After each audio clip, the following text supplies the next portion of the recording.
देवी स्वरूपा बहनों, देवतुल्य भाइयों, शक्ति स्वरूपा माता, आप लोग तीर्थराज पुष्कर में बैठे हैं। आज प्रातःकाल 5:30 बजे से ही हम लोग निरंतर महाकाल की प्राण प्रतिष्ठा, फिर ब्रह्म सरोवर में पूजा, फिर उसके बाद ब्रह्मा जी के मंदिर का दर्शन, ये सब किया। बहुत ही सुंदर स्थान है। आप बड़े सौभाग्यशाली हैं कि आप लोगों को यहाँ आने का अवसर मिला और आप यहाँ बैठे हैं। आज ये जो गायत्री मंत्र है, ये मंत्र शिरोमणि है, गुरु मंत्र है, अनादि मंत्र है, और इसको जितनी बार जपा जाए उतनी बार ये मान के चलना चाहिए कि ये सिद्धि दे करके रहेगा। महर्षि अनिर्वाण ने कहा है, जपात सिद्धि, जपात सिद्धि, जपात सिद्धि न संशय। जप करने से सिद्धि मिलेगी मिलेगी मिलेगी। और परम पूज्य गुरुदेव के 1943-44 के लिखे हुए पत्र, छोटे छोटे, मैं अभी पब्लिश कर रहा हूँ, पत्र का प्रकाशित कर रहा हूँ वांग्मय में, तो उसमें गुरुदेव लिखते हैं कि आज तक गायत्री उपासना किसी के निरर्थक नहीं गई। अगर उसने किया है, प्रारब्ध कटा है धीरे धीरे, और उसके बाद उसको मिला है।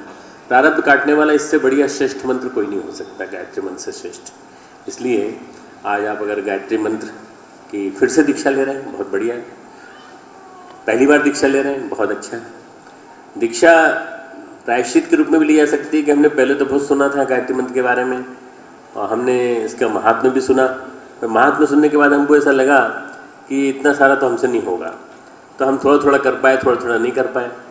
ऐसा कुछ हो रहा हो मन में, तो भाइयों बहनों, आप आज फिर से दीक्षित हो सकते हैं, क्योंकि आज का दिन, सोमवार का दिन, पावन दिन और महाकाल की प्राण प्रतिष्ठा का दिन। आप कह सकते हैं कि जब पुष्कर में महाकाल की प्राण प्रतिष्ठा हुई थी, तब हमने दीक्षा फिर से ली थी, और तब से हम अपने आप को बराबर धन्य महसूस करते हैं कि गायत्री माता फिर से हमारे जीवन में प्रवेश कर गई। गायत्री मंत्र सूर्य की साधना का मंत्र है, सविता देवता की साधना का मंत्र है। सविता देवता जो हमें पोषण देते हैं, जो हमें प्रेरणा देते हैं, जो हमें निरंतर आगे बढ़ाते रहते हैं। सूर्य है इसलिए सृष्टि है, सूर्य है इसलिए ब्रह्मांड है, सूर्य है इसलिए सारा संसार है। तो ये मान करके चलिए आप कि अगर कहीं किसी तरह से जीवन है पूरी सृष्टि में, तो वो सूर्य की वजह से। और जिस सृष्टि का शुभारंभ यहाँ से हुआ, पुष्कर से, और जहाँ पर आकर आदि शंकराचार्य ने आकर एक नए शक्तिपीठ के रूप में स्थापना की, एक मंदिर की यहाँ पर, परम पूज्य गुरुदेव इस युग के आदि शंकराचार्य, जिन्होंने आकर के यहाँ पर प्राण प्रतिष्ठा की, और आज यहाँ पर एक दिव्य गायत्री शक्तिपीठ ही नहीं बल्कि एक बहुत बढ़िया सुंदर सा कन्या महाविद्यालय काफ़ी दिनों से, लगभग 20 साल हो गए, कितने साल हो गए, 21 साल हो गए, 21 साल से स्थापित। परम पूज्य गुरुदेव की प्राण प्रतिष्ठा के बाद 24 साल के लगभग 31 साल पहले प्राण प्रतिष्ठा हुई थी, और उसके बाद ये 10 साल बाद ये बन गया था। तो नारी शक्ति, देवी शक्ति की गरिमा यहाँ विद्यमान है। यहाँ से निकली कई बच्चियाँ हमारे यहाँ भी आई हैं शांति देव संस्कृति विश्वविद्यालय में, और देव संस्कृति विश्वविद्यालय के बच्चे इंटर्नशिप करने के लिए यहाँ आते हैं। जयपुर के आसपास, अजमेर के आसपास के इलाके में ये क्षेत्र बहुत ही जीवंत क्षेत्र है। यहाँ जो तपस्या की जाती, कई जगह क्या होता है कि तपस्या करो तो भी बहुत पुण्य नहीं मिलता, क्योंकि वहाँ के कुसंस्कार बहुत ज़्यादा है। पर कहीं सुसंस्कार मौजूद हों तो उन सुसंस्कारों से स्वयं लाभान्वित भी हुआ जा सकता है, और जल्दी लाभान्वित हुआ जा सकता है। मतलब कोई काम होना हो 10 मिनट में हो सकता है, 1 घंटे में हो सकता है, और कोई काम होना हो 1 मिनट में हो जाए वैसा। तो ये गायत्री साधना यहाँ करने का एक अलग ही फल है। अभी पिछले दिनों यहाँ सावित्री साधना का क्रम चला है, उससे बहुत बढ़िया एक माहौल बना है। उसमें गिने सीमित साधक रहते हैं। थोड़ी सी परम पूज्य गुरुदेव की बताई हुई जो सावित्री महाविज्ञान की, गायत्री महाविज्ञान का ही एक हिस्सा सावित्री महाविज्ञान, उसकी जो साधना पद्धति है उसी के आधार पर सावित्री साधना चलती है। तो मित्रों, ये एकमात्र हमारा केवल अंचल का प्रमुख केंद्र ही नहीं है, बल्कि ये एकमात्र ऐसा स्थान है जहाँ गायत्री और सावित्री, परम पूज्य गुरुदेव ने दोनों को एक कर दिया। गायत्री सावित्री की स्थापित हैं, ब्रह्मा जी स्थापित हैं, और हम हमेशा त्वं वै चतुर्मुखो ब्रह्मा करके उनको प्रणाम करते हैं, उनको स्तुति करते हैं। ऐसे में सभी देवी देवताओं का आशीर्वाद मिलेगा यदि आप दीक्षित होकर के आज अपने जीवन को नए सिरे से ढालने की कोशिश करें। हर दिन नया होना चाहिए, हर दिन नया। हर दिन अपने आप को याद दिलाएं कि आप कितने विशेष हैं, कितने विशिष्ट हैं, आप कितनी बड़ी महाशक्ति के अंश हैं, कितने बड़ी शक्ति के साथ जुड़े हुए हैं। दीक्षा का मतलब होता है अपने आप को एक महाशक्ति के साथ जोड़ लेना। दी इच्छा, हमने अपनी इच्छा गुरु को दी और गुरु की इच्छा हमारी इच्छा। इस समय में, जिस समय गुरुदेव माता जी आए, आप लोग भी यहाँ मौजूद हैं। आप लोगों में से कुछ ने देखा होगा, कुछ ने नहीं देखा होगा। उनको जिन्होंने नहीं देखा वो ये सोच सकते हैं कि कैसे होंगे। जैसा उनका साहित्य है, जैसा उनका चित्र है, जैसी उनकी शक्ति है, जैसा उनकी स्थापना है। लगभग 5,500 शक्तिपीठ पूरे देश में, पूरे विश्व में फैले हुए हैं और लगभग 3,200 किताबें परम पूज्य गुरुदेव के द्वारा लिखी गई हैं। मित्रों, इतना बड़ा व्यक्तित्व, इतना बड़ा विराट कर्तृत्व किसी ने नहीं किया जितना बड़ा परम पूज्य गुरुदेव ने किया है।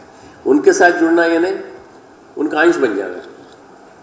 हम भी थे, परम पूज्य गुरुदेव का जब काफिला चल रहा था तो हम भी थे उसमें। या आपके अंदर एक गौरव का भाव आ जाएगा कि हम दूर से देख नहीं रहे थे, हम केवल मात्र हम दर्शक नहीं थे, हम दृष्टा नहीं थे, हम उनके उसकी भागीदारी कर रहे थे। आज उस भागीदारी दीक्षा का क्रम आ गया है। आज आप जुड़ें और जुड़ने के साथ साथ ये मन में सोचें कि क्या हम उन नियमों को निभा पाएंगे जिन नियमों के माध्यम से हम अपने आप को बदल सकते हैं। क्या क्या नियम है? एक नियम तो मैं आपको कल भी बता रहा था, आज भी बताऊंगा। अपने अंदर कोई जीवन में कोई कमियां हो, कोई बुराइयां हो, कोई दुर्बलताएं हो, उनको दूर करने का प्रयास करना। क्या दुर्बलताएं हो सकती हैं? छोटी छोटी बात में गुस्सा कर देना, छोटी छोटी बात में किसी का अपमान कर देना, अपना व्यक्तित्व ओछा बना लेना, दुर्बल बना लेना। ये दुर्बलताएं जो हैं व्यक्तित्व को, आदमी को ओछा बना देती है और हमको जीर्ण शीर्ण बना करके, हमारे व्यक्तित्व को नीचे गिरा करके हमें सबकी आंखों में हंसी का पात्र बनाती है। इसलिए किसी की भी हंसी मत उड़ाइए, किसी की बुराई मत करिए, किसी के पीठ पीछे झूठ मत बोलिए, किसी की पीठ पीछे बुराई मत करिए। और अगर किसी के बारे में झूठ बोलना है तो आप अपने बारे में सोचिए कि आपके बारे में कहीं बोला जा रहा होगा तो आप क्या करेंगे। आत्मना प्रतिकूलानि परेशान न समाचरित, दूसरों के साथ व्यवहार न करो जो अपने लिए पसंद नहीं। तो ये पहली बुराई है कि हम किसी की बुराई नहीं करेंगे। इस बुराई को छोड़ने का आज से संकल्प ले लीजिए। हम किसी की बुराई नहीं करेंगे, कहीं झूठ नहीं बोलेंगे, कहीं किसी कड़वा नहीं बोलेंगे। पत्नी ने नमक कम डाल दिया तो गुस्सा हो गए, थाली फेंक दी उठा करके। अरे एक बार खाना बना के देखो तो पता चले कितनी मेहनत लगती है, तब पता चलेगा। पर नहीं, वो तो हम तो ठाकुर हैं और ठाकुर होने के नाते हमको गुस्सा जल्दी आ जाता है। नहीं तो ठाकुर हो तो थोड़ा गुस्सा कम करो, रोज अपना जो है अभ्यास किया करो प्राणायाम का या ध्यान का, तो गायत्री मंत्र की दीक्षा ले लोगे तो गुस्सा भी चला जाएगा आज से। गुस्सा छोड़ दोगे तो बहुत अच्छा है मित्रों। दूसरा है साधना, ये तो उपासना है। तो ये वाला जो क्रम है ये तो आपके बुराइयों को छोड़ने का है, देव दक्षिणा। पर इससे बाद जो दूसरा है वो है खान पान की बुराइयाँ। खान पान की बुराइयाँ क्या है? आज आप देखो, मैं तो 1994 में आया था, 1994 में आया था यहाँ, और 94 के बाद 6 और 14 20 साल बाद आया हूँ पुष्कर। तो देख करके आश्चर्यचकित हूँ मैं तो। जगह जगह रिसोर्ट, जगह जगह फास्ट फूड, जगह जगह फास्ट फूड। मैं जानता हूँ यहाँ के लोगों के रोजगार इससे चल रही है, सब कुछ चल रहा है, परंतु तो आज खाने पीने का प्रचलन पूरे देश में बदल गया है। खाने पीने के लिए लोग जो है जो खाते हैं वो गलत खाते हैं। हम जो जैसा खाएं अन्न वैसा बने मन, जैसा अन्न खाएंगे वैसा मन बनेगा। तो हम सही अन्न खाएं, जो भी खाएं सात्विक खाएं, है ना। जितना हम लोगों को सात्विक मिल सकता है, दाल चावल रोटी सब्जी में क्या जाता है, आप वही खाइए ना। नहीं, आज तो लोग शाम को भोजन करने के लिए बाहर जाते हैं। अधिकांश घरों में ये हो गया, शहरों में, कस्बों में। अजमेर आपके पास नज़दीक में शहर है और ये पुष्कर है, इसको भी शहर ही मान लीजिए, कस्बा तो रहा नहीं अभी। तो यहाँ भी ये प्रचलन हो गया है कि घर शाम भोजन नहीं बनेगा, शाम को हम बाहर जा खाएंगे। बच्चे भी ये कहने लगे हम बाहर जा खाएंगे। जब बच्चे ही जन्म के बाद से 2-3 साल बाद से कुसंस्कारी भोजन करने लगेंगे तो उनके संस्कार कैसे बनेंगे? अगर वो जल्दी से बीड़ी सिगरेट पीने लगें तो क्या आश्चर्य है, अगर वो दवाएं लेने लगें, ड्रग्स लेने लगें तो क्या आश्चर्य है। इसलिए कि संस्कार आपने नहीं बनने दिए। भोजन से बहुत शरीर का पोषण होता है मित्रों। आज बीमारियां जितनी हो रही हैं सारी भोजन की वजह से हो रही हैं। जितनी बीमारियां, डॉक्टर जो है वो बड़े खुश होते हैं जब पता चलता है कि हमारे पास मरीज ज़्यादा आ रहे हैं। क्यों आ रहे हैं? क्योंकि जीवन शैली गड़बड़ा गई आदमी की जीवन शैली। हम लोग जल्दी भी भोजन करते हैं, बहुत जल्दी हम करते हैं। 5 मिनट का टाइम है, इससे ज़्यादा टाइम नहीं है, बस 5 मिनट में खा के फिर जाना है। भोजन करो तो आराम से। गुरुदेव ने कहा कि 15 मिनट लो और ये आधा पेट खाओ, 1/4 पेट पानी के लिए, 1/4 पेट हवा के लिए छोड़ दो, बाकी पूरा पेट मत खाओ। हम क्या करते हैं, पूरा पेट खा लेते हैं। परम पूज्य गुरुदेव ने कहा है आदमी ऐसा जानवर है जो जब चाहे तब खा सकता है। आदमी, मनुष्य ऐसा जानवर है जो जब चाहे तब खा सकता है। इसका मतलब क्या हुआ? गुरुदेव कहते हैं कि शेर जब जंगल में रहता है तो एक बार शिकार करता है तो 4-5 दिन तक भूखा रहता है, कुछ नहीं खाता, वो पचाता है, पानी पीता है, खूब पानी पीता है, दौड़ लगाता है, कुलाचे लगाता है, यहाँ से वहाँ तक दौड़ लगाता है और मारता है किसी को नहीं। कोई कहे भी कि भाई साहब आप मार लीजिए एक आध, आपके पास तो ताकत है, आप मार लीजिए, बोले नहीं हम नहीं मारेंगे, भूख लगेगी तो मारेंगे। हम भूख लगेगी तो खाना खाएंगे, अगर ये हमारे मन में आ जाए तो हम वास्तव में बीमार नहीं पड़ेंगे। शेर बीमार नहीं पड़ता कभी। हाँ, जो इसमें रहते हैं ना, म्यूजियम, जो जू में रहते हैं शेर, वो सब बीमार पड़ते हैं। आज आदमी है जू में बैठा हुआ, इसलिए बीमार पड़ता है। उसको देखने के लिए दूर दूर से लोग आते हैं, बाहर से देखो ये बीमार, देखो बीमार। क्यों? अस्पताल में मिलने जाते हो किसी से? अस्पताल में जाते हो कि नहीं देखने के लिए? तो जाते हो तो आप उसको जू की तरह देखने जाते हो, उसको एनिमल हाउस होता है ना, उसकी तरह देखने जाते हो। क्यों इतने बीमार बढ़ रहे हैं मित्रों? उसका कारण केवल यही, जीवन शैली बदल गई हमारी।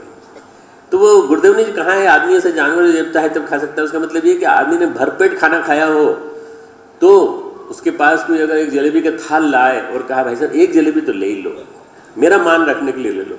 आप एक तो उसका मान रखने के लिए रखेंगे, एक अपने स्वाद के लिए खाएंगे, एक आध दो और खा लेंगे, जबकि पूरा पेट भरा हुआ है। इसके बाद भी ये अधिक खाने से आप बीमार पड़ेंगे, जल्दी जल्दी बीमार पड़ेंगे। डायबिटीज़ नहीं हो रही तो होगी, जरूर होगी, जरूर होगी। मैं आपको आशीर्वाद देता हूँ, जरूर होगी। अगर आप ऐसा काम करेंगे तो जरूर होगी आपको। ये काम क्यों करते हो? ऐसे ऐसे ऐसे बेसिलसिले के काम क्यों करते हो जिसमें कि आप अपने शरीर को बीमार बना देते हो? अरे जितने दिन जीना है 100 साल मत जियो, कोई बात नहीं, पर 80 साल जियो तो मस्ती के साथ जियो ना, पूरे पूरे प्रेम के साथ, आनंद के साथ जियो ना, हर दिन जिंदगी को खुशनुमा मानते हुए जियो। तो ये खाना पीना हमारे हाथ में, ये तो हमारे हाथ में है। सात्विक अन्न तो हमारे हाथ में, हम खा सकते हैं। एक दिन उपवास का रख लो सप्ताह में, आधा दिन, गुरुवार या सोमवार कोई सा भी दिन, आधा समय उपवास। क्या कर लें? सुबह से मट्ठा ले लो, प्रवाही द्रव्य ले लो, दाल का पानी ले लो और शाम को भोजन कर लो। उस भोजन में अगर हो सके तो नमक और शक्कर मत खाओ। कोशिश करो कि बिना नमक और शक्कर पे कंट्रोल का अभ्यास कर लो। ऐसा कुछ प्रयास करेंगे तो आपको अपने ऊपर कंट्रोल करना आ जाएगा, अपनी स्वादेंद्रियों पे कंट्रोल करना आ जाएगा ना। ये एक नियम है। तीसरा नियम है मित्रों, सामाजिक मर्यादाएं। सामाजिक मर्यादाओं में क्या है कि आदमी आज दिखावा खूब करता है, फिजूल खर्ची, आतिशबाजी की तरह से पूरे शादी में खर्च करते हैं। यहीं पे देखो न जाने कितने रिसोर्ट्स बने हुए हैं जहाँ पे रिसेप्शन वगैरह सब होते हैं। शादी के रिसेप्शन जयपुर से, अजमेर से और आसपास के शहरों से लोग यहाँ रिसेप्शन कराने के लिए आते हैं। अरे पुष्कर आए हो तो ब्रह्मा जी का आशीर्वाद लो, पुष्कर सरोवर का आशीर्वाद लो, गायत्री माता का आशीर्वाद लो। नहीं, यहाँ तो हम उसके लिए आए हैं। यहाँ भी शादियाँ होती हैं और अन्य जगहों पे भी शादी होती है, अन्य रिसोर्ट्स में भी शादी होती है। तो मित्रों ये जो आज दिखावा हो गया, उस दिखावे का फिजूल खर्ची बहुत ज़्यादा होती है। आज हम शादी में खर्च होने वाले, केवल हिंदुस्तान एक देश है, बांग्लादेश में पता लगाया मैंने, वहाँ भी नहीं है। पाकिस्तान में पता लगाया, वहाँ भी नहीं है। फिलीपींस में पता लगाया, वहाँ भी नहीं है। अमेरिका में पता लगाया, बोले वहाँ भी नहीं है। हमारे तो एक शादी हुई और गाड़ी में आए चले गए चुपचाप। कितना पैसा खर्च हुआ? ज़्यादा नहीं भाई साहब, बस 2-3-4 हज़ार 5 हज़ार खर्च हुआ। और हमारे यहाँ हिंदुस्तान में एक शादी इतनी खर्चीली होती है, वो दरिद्र बेईमान बना रही है हमको, दरिद्र बेईमान बना। गुरुदेव ने कहा है खर्च, जितना खर्च शादी में होता है उतना अगर आप बचा लो और उतना बचा करके समाज के काम में लगा दो, मिशन के काम में लगा दो, भगवान के काम में लगा दो, सारे के सारे दुनिया भर के जितने रचनात्मक काम है सारे उसी खर्चे से हो जाए। एक सरकार एक मंत्रालय बना दे, शादी खर्चीली शादी रोको मंत्रालय। तो जितने लोग खर्चीली शादी में से जो खर्च एक्स्ट्रा होता है उसमें जमा करें, ज़बरदस्ती जमा करें। सरकार ऐसा नियम बना दे और उस नियम के अनुसार वो सारा का सारा पैसा समाज के नव निर्माण के लिए लगे, तो मित्रों युग निर्माण तुरंत हो जाएगा, देखते देखते हो जाएगा बिल्कुल। अगर ये ऐसे कुछ सलाह देने वाला कोई वहाँ बैठा हो और वहाँ कोई अगर सही आदमी पहुँच जाए तो वास्तव में ऐसा होगा, निश्चित रूप से होगा। आने वाले दिन क्रांतिकारी हैं मित्रों। आने वाले 10-12 दिन, 10-12 साल जो है, 14 साल, 2014 से लेकर 2026 परम पूज्य गुरुदेव की साधना की शताब्दी। परम पूज्य गुरुदेव ने 1926 में साधना चालू की थी और 24 लाख के 24 अनुष्ठान किए थे। उनकी उनकी साधना की शताब्दी तक ये 12 साल में इतने परिवर्तन होंगे कि देखते देखते युग बदल जाएगा, जमाना बदल जाएगा आपके सामने, आप देखना। इस बदलते समय में अपने आप को जोड़ लो। बाद में मत कहना कि हम पछता रहे हैं, उस समय डॉक्टर साहब आए थे, मौका भी था पर नहीं जुड़े। अभी आज तो बहुत विशेष सौभाग्य है, सोमवार का दिन और भगवान महाकाल की प्राण प्रतिष्ठा, याद रहेगा आपको हमेशा। पुष्कर तीर्थ में गायत्री शक्तिपीठ, ये 3 तो मैंने बताया मित्रों, ये आपकी शर्तें हैं। इन 3 शर्तों को कर सको, इन तीनों में से एक एक चीज, व्यक्तित्व से जुड़ी बुराइयों में से कोई एक बुराई छोड़ दो, दूसरे में से कोई एक चीज छोड़ दो, खान पान की बुराई होगा, और तीसरे में से एक कोई चीज बुराई दिखावे की हो, फिजूल खर्ची की हो, दहेज की हो, नेक की हो, दुनिया भर का जो तिलक वगैरह सब पैसा वैसा इकट्ठा करके रखा है अपनी बिटिया के लिए या बेटे के लिए, बेटे को बेचने के लिए और बेटी को खरीदने के लिए, ये इस सब पैसों को आप भगवान के काम में लगा दो, है ना। ये बिल्कुल आज की दुनिया में बिल्कुल ठीक नहीं है। आधुनिकतम विकास हो रहा है भारत का, और भारत इतना ऊंचा उठता चला जा रहा है और हम छोटी छोटी चीज़ों में फंसे हुए हैं मित्रों। इसके साथ है उपासना, साधना, आराधना, 3 योग हैं, एक भक्ति योग, एक ज्ञान योग, कर्म योग। भक्ति योग में क्या करें? उपासना, रोज आप गायत्री मंत्र की माला के माध्यम से परमात्मा से जुड़ने का भाव करें, परमात्मा के पास बैठकर परमात्मा जैसा बनने का भाव करें, परमात्मा को अपने जीवन में उतारने की कोशिश करें। ठंडक के साथ बैठते हैं ठंडे हो जाते हैं, गर्मी के साथ बैठते हैं गर्म हो जाते हैं। भगवान के पास बैठकर भगवान जैसे क्यों नहीं होते? भगवान जैसे मतलब ये नहीं कि मोर मुकुटधारी बनना है, भगवान की अच्छाइयों को अपने जीवन में धारण क्यों नहीं करते? भगवान की अच्छाइयों को, एक एक अच्छाई रोज अपने जीवन में धारण करने का प्रयास करेंगे, आप बहुत अच्छे बन जाएंगे। आप एक एक अच्छाई, एक एक श्रेष्ठता, एक एक उत्कृष्टता, एक एक गुण भगवान के, जिन्हों को 1000 गुण गिना सकता हूँ। आपने भगवान विष्णु सहस्त्र नाम सुना होगा, गायत्री सहस्त्र नाम सुना होगा। ये सारे के सारे किस लिए होते हैं? ये एक एक गुण की चर्चा करते हुए एक एक गुण को रोज जीवन में उतारने की कोशिश करिए आप। उपासना का मतलब होता है भाव विवल होकर किया गया जप, सूर्य का ध्यान करके सूर्य की साधना को अपने जीवन में उतारने का। एक और ध्यान बताता हूँ आपको, गुरुदेव ने 21वीं सदी का ध्यान कहा है, रोज शांतिकुंज जाने का और शांतिकुंज से लौट के आने का ध्यान। अरे रोज कैसे जाएंगे सब, आप कैसी बात कर रहे हो, जाने में इतना समय लग जाता है, आप तो हवाई जहाज में बैठ के आ गए, पर हम कैसे जाएंगे? तो मित्रों मैं बताता हूँ कैसे जाना है। आँख बंद की और यहाँ से सोचा, यहाँ से हम चले और जाकर के सीधे हमने प्रखर प्रज्ञा श्रद्धा पे नमन, आप पहुँच गए वहाँ। आप इतने विलक्षण पुरुष हो गए कि आभा मंडल आपका वहाँ पहुँच गया, और आपने जाके प्रखर प्रज्ञा श्रद्धा पे नमन किया, प्रणाम किया। फिर आपने वहाँ से चलते आपसे किसी ने कहा कि माता जी प्रणाम के लिए बैठी हैं ऊपर। अरे माता जी का प्रणाम हो रहा है, तो आपने अखंड दीपक के दर्शन किए, माता जी को प्रणाम किया। आप में से जो लोग शांतिकुंज नहीं गए हैं, वो शांतिकुंज का चित्र रखें अपने सामने, शांतिकुंज के चित्र रख के उसका ध्यान कर सकते हैं। और उसके बाद माता जी का दर्शन किया, माता जी को प्रणाम किया, माता जी की उंगली का, माता जी के पैरों का स्पर्श आपने महसूस किया, और उसके बाद आपको कहा गया कि ऊपर चले जाइए, तो आप ऊपर चले गए, गुरुदेव के दर्शन किए, गुरुदेव के चरणों के दर्शन किए, गुरुदेव के चरणों में प्रणाम किया। गुरुदेव ने पूछा आपसे, मन और चिंतन कैसा है बेटा? शरीर और मन ठीक है? बस शरीर और मन 2 ही चीज़ें हैं ऐसी जो गड़बड़ा जाते हैं तो सब गड़बड़ा जाता है। शरीर और मन के बारे में गुरुदेव ने पूछा और गुरुदेव ने कहा जाओ बेटा, आपकी सारी मनोकामना सुन ली। रोज सवेरे 2 मिनट का ध्यान ही करते रहेंगे अपने बिस्तर पे बैठ के, तो बहुत आराम से हो जाएगा। ये ध्यान कर लीजिए। और यह भक्ति योग की जो मैं बात कह रहा हूँ कि उपासना के साथ कर लीजिए, ये ध्यान करते करते 5 माला कर लीजिए, 3 माला कर लीजिए। 3 माला में 20 मिनट लगते हैं और 5 माला में आधा घंटा लगता है, आपको जितना करना हो।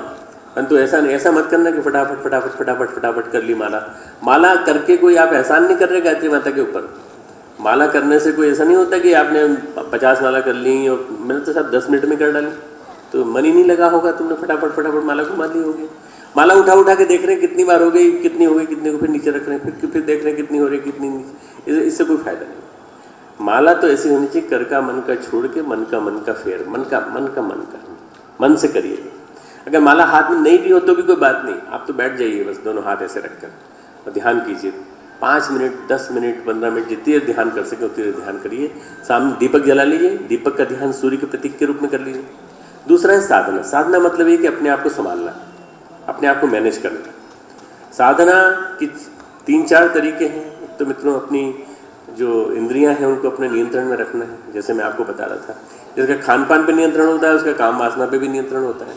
तो आप इंद्रियों पर नियंत्रण करिए, बोलचाल पे भी नियंत्रण करिए और अपने खान पान पे भी नियंत्रण करिए। ये सबसे बड़ी जो आदमी को दुनिया भर की अपयश का कारण बनाती है वो यही इंद्रिय है, यहाँ से चालू होती है मोहन। इसी के अंदर रसना है।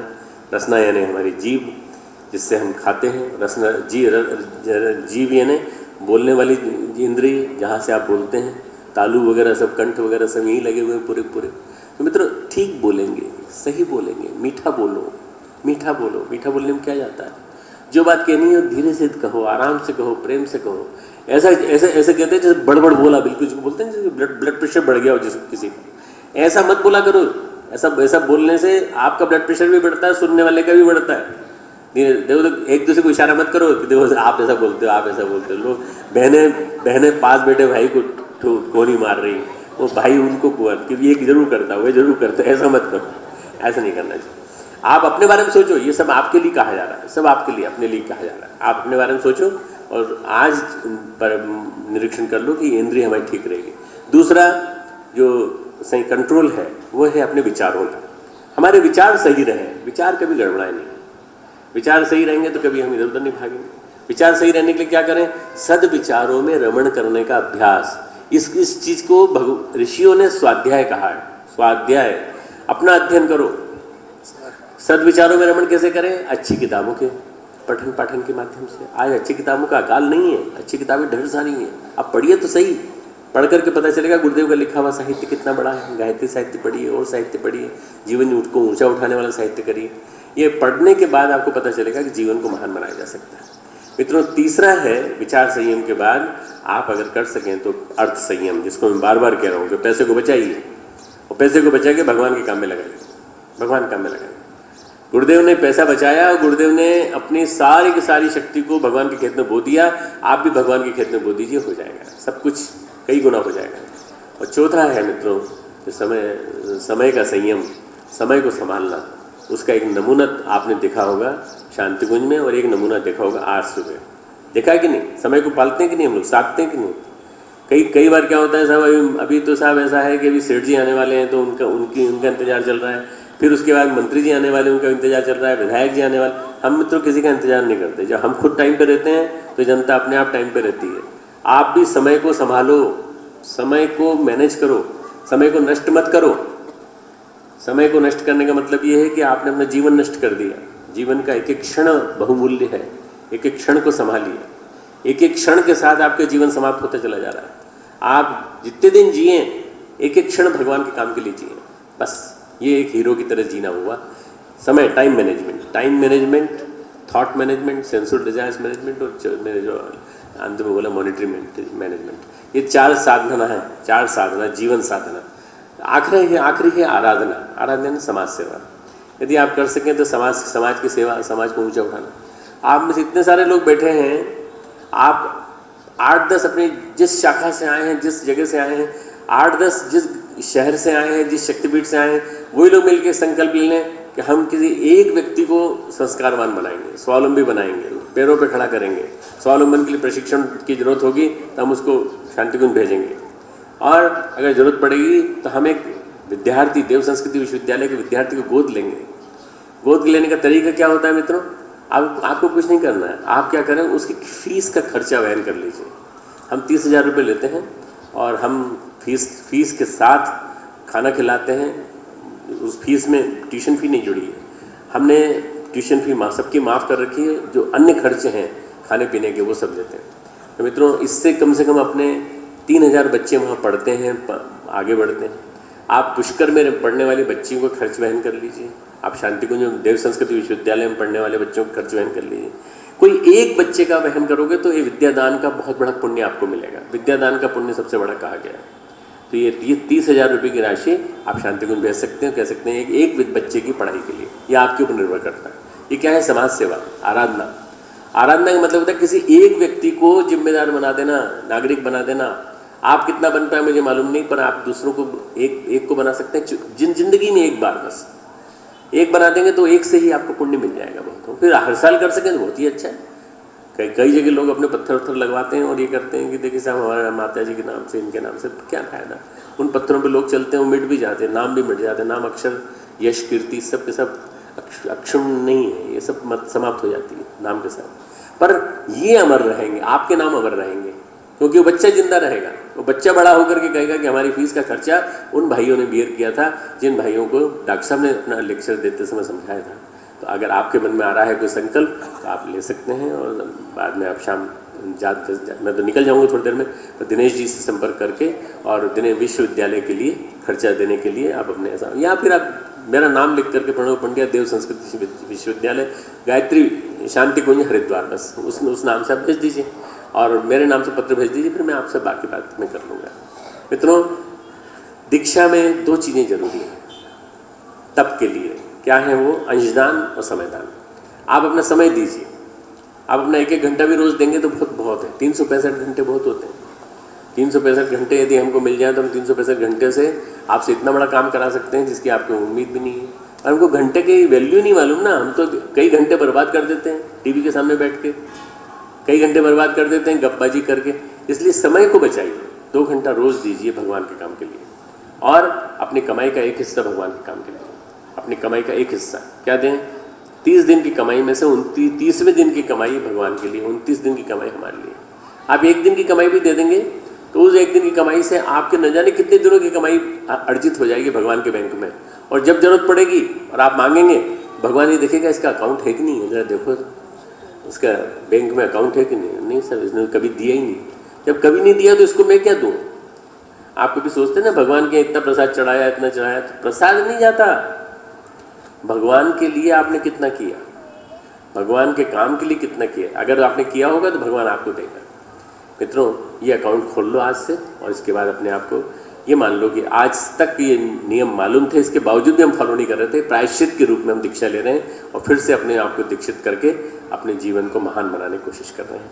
इस गायत्री शक्तिपीठ पुष्कर में, जो कि हमारा आंचलिक केंद्र है, राज्य का केंद्र है और हमारा जोनल सेंटर है, यहाँ से हम आगे चलकर आगे बढ़कर परम पूज्य गुरुदेव के वंदनीय माता जी के जो विचार हैं युग परिवर्तन के, उस क्षेत्र में हम आगे कुछ खूब बड़ी क्रांति करके दिखाएंगे। ये गायत्री का स्थान है मित्रों। ये जो गायत्री की उत्पत्ति हुई है, ऐसा कहा जाता है, यहाँ हुई।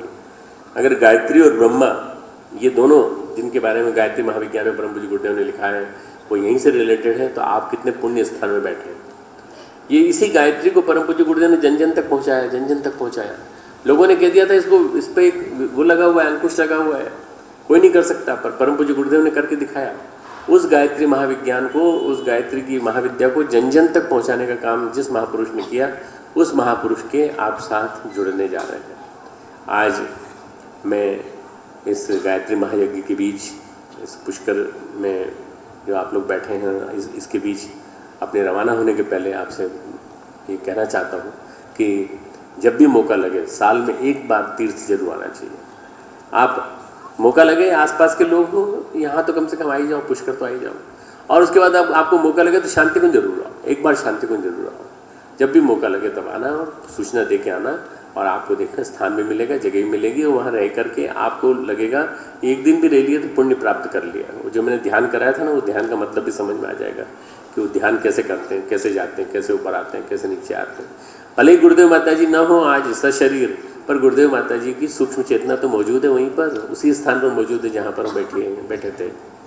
मित्रों, आप बहुत बड़े सौभाग्यशाली हैं। आप इस समय सृष्टि के युग, ऐसे महत्वपूर्ण क्षणों में आप यहाँ पर बैठे हुए हैं जब हम लोग परिवर्तन की बात कर रहे हैं। सारे युग परिवर्तन के, सारा जमाना बदल रहा है, पूरा जमाना बदल रहा है, लोगों की सोच बदल रही है, और ये काम महाकाल एक डंडे से कर सकता है।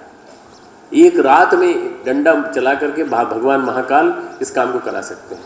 ऐसे महाकाल की स्थापना, प्रज्ञेश्वर महादेव की स्थापना हम लोगों ने आज की है यहाँ पर। इस महाकाल के दर्शन भी आपने देखा होगा, कितने विधि विधान से सारा पूजन हुआ, पूरा पूजन किया हमने। हमारे महाकाल थोड़े बड़ी साइज़ के हैं। वहाँ जब हम करते हैं, हम और जीजी दोनों करते हैं, साल में 1 बार करते हैं, महाशिवरात्रि के दिन। यहाँ पर भी आप देखना, इस तरह का जो क्रम चला है आज पूजन का, इस तरह के पूजन से आपके ऊपर सदाशिव, भगवान सदाशिव कहलाते हैं, आशुतोष कहलाते हैं, प्रसन्न रहेंगे हमेशा आपके ऊपर। आपकी इच्छाओं को, मनोकामनाओं को हमेशा पूरी करते रहेंगे। आप निश्चिंत रूप से होकर के जाइए और ये मान कर चलिए कि आपका जीवन बदलेगा। कमर सीधी कर लीजिए, दोनों हाथ गोद में रखें। आप दोनों हाथ को ऐसे ले लीजिए, खांचा बनाइए, अंगूठों को ऐसा कर लीजिए, छाती से लगा लीजिए और एक बार अपने आप को जोड़ने का अभियान गुरु सत्ता से। वंदनीय माता जी, परम पूज्य गुरुदेव। दाएं हाथ पर परम वंदनीय माता जी, बाएं हाथ पर परम पूज्य गुरुदेव, बाएं हाथ पर शिव, दाएं हाथ पर माता पार्वती, बाएं हाथ पर रामकृष्ण परमहंस, दाएं हाथ पर माता शारदा देवी। ऐसा भाव करते हुए शिव और पार्वती दोनों की शक्ति आपको मिल रही है, ये भाव करते हुए दोनों अंगूठों पे निगाह रखें, इधर उधर नहीं देखें, दोनों अंगूठों पे निगाह रखें और हमारे साथ साथ गायत्री मंत्र बोलें। ये गायत्री मंत्र आपको आता है, पर ये छंद जो है ये आपका मंत्र बन जाए और मंत्र बनने के बाद ये आपको वास्तव में मनन करने से जो त्राण करते हैं वो करने लगे। ऐसी आप संकल्प ही दीक्षा लेंगे। हमारे साथ साथ बोलेंगे ओम ओम भूर भुवः स्वः स्वः तत् तत् सवितुर सवितुर वरेण्यं वरेण्यं भर्गो भर्गो देवस्य देवस्य धीमहि धीमहि धियो धियो यो नः यो नः प्रचोदयात्। प्रचोदयात्। ओम ओम भूर्भुवः भुवः स्वः स्वः तत् तत् सवितुर सवितुर वरेण्यं वरेण्यं भर्गो भर्गो देवस्य देवस्य धीमहि धीमहि धियो धियो यो नः यो नः प्रचोदयात्। प्रचोदयात्। ओम ओम भूर्भुवः भुवः स्वः स्वः तत् तत् सवितुर सवितुर वरेण्यं वरेण्यं भर्गो भर्गो देवस्य देवस्य धीमहि धीमहि धियो धियो यो नः यो नः प्रचोदयात्। प्रचोदयात्। ओम ओम भूर्भुवः भुवः स्वः स्वः तत् तत् सवितुर सवितुर वरेण्यं वरेण्यं भर्गो भर्गो देवस्य देवस्य धीमहि धीमहि धियो धियो यो नः यो नः प्रचोदयात्। प्रचोदयात्। ओम ओम भूर्भुवः स्वः स्वः तत् तत् सवितुर सवितुर वरेण्यं वरेण्यं भर्गो देवस्य देवस्य धीमहि धीमहि धियो धियो यो नः यो नः प्रचोदयात्। प्रचोदयात्। अपना ध्यान ऐसे ही रखेंगे, अभी निगाह उठाए नहीं जब तक कि निर्देश पूरा सुन नहीं। आसपास के जो कुंडों पर बैठे भाई हैं, दीक्षित पहले से हैं, वे अपने हाथ में जल कलश ले लें, पंचपात्र ले लें और दीक्षित भाई बहनों के ऊपर अक्षत पुष्प की जल की वर्षा करेंगे। मंत्र के साथ में जल की वर्षा करेंगे। आज तो कार्यकर्ता बहनें खड़ी हो जाएं, कार्यकर्ता बहनें और भाई खड़े हो जाएं, मुख्य यजमान खड़े हो जाएं और आसपास कुंड के आसपास बैठे सभी भाई बहनों के ऊपर जल का सिंचन करें। ओम आपो हि स्थामयो भुवस्तान ऊर्जे दधातन महेरणाय चक्षसे। ओम यो वः शिवतमो रसः तस्य भाजयते हनः उशतीरिव मातरः। ओम तस्मा अरंगमामवो यस्य क्षयाय जिन्वथ आपो जनयथा च नः। अब धीरे धीरे अपनी दृष्टि ऊपर उठाइए, गुरुदेव माता जी के प्रतीक सामने रखें, दोनों हाथ जोड़िए, उनको प्रणाम करिए।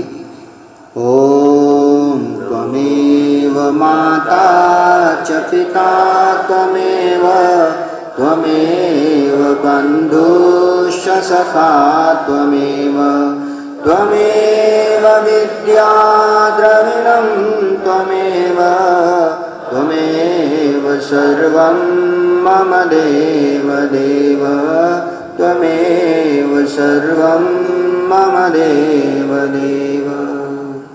ओम सूर्य व्रतपते व्रतं चरिष्यामि। ओम सूर्याय नमः।